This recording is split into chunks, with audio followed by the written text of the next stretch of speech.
Հայրս սիրելի հայրենակիցներ, այսօր նույնպես պետք է անդրադառնամ Ռոբերտ Քոչարյանի վերջին հարցազրույցին, մասնավորապես այդ հարցազրույցում հնչած մի պնդման։ Վերջինս իր կոռուպցիոն բանջար օպերացիայի շրջանակներում որոշեց մեզ մեղադրել նաև այն բանում, որ համահայկական հիմնադրամից $100 միլիոն փող ենք կերել։ Վերջինս ասաց, որ $100 միլիոն է փոխանցվել պետբյուջե եւ անհայտացել է, պարզ չէ թե ուր են կորել այդ գումարները։ Այս առումով ուզում եմ մեր հանրությանը հիշեցնել, բայց մասնավորապես հիշեցնել Հայաստան խմբակցության սիրելի առաջնորդին, որ դեռևս 2021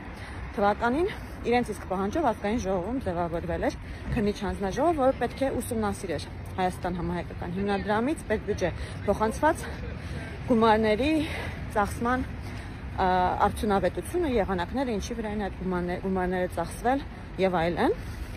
Այդ քննիչ հանձնաժողովը ձևավորվեց, գործեց կես տարի, նիստեր գումարեցինք, պաշտոնյաների հրավիրեցինք, հարցեր ուղղեցինք, հարցումներ ուղարկեցինք, կառավարության տարբեր գերատեսչություններ հասկանալու համար, թե այդ գումարները ինչպես են ծախսվել եւ ինչ եւ ոչինչ։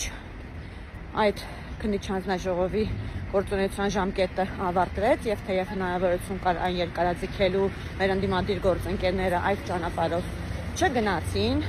զեկույց առ այսօր չի հրապարակվել այդ հանձնաժողովի կատարած աշխատանքների վերաբերյալ եւ դրա պատճառը մեկն է, այդ հանձնաժողովը եւ որևէ չարաշահում չի բացահայտել։ Խնդրում եմ բոլոր այն լրատվամիջոցներին, որոնք իրապես մտահոգված են մեր հանրության տեղեկացված լինելու իրավունքը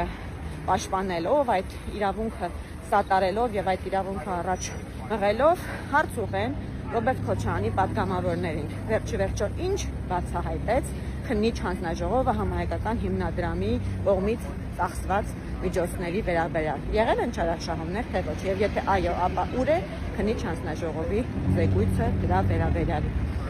Այսքան։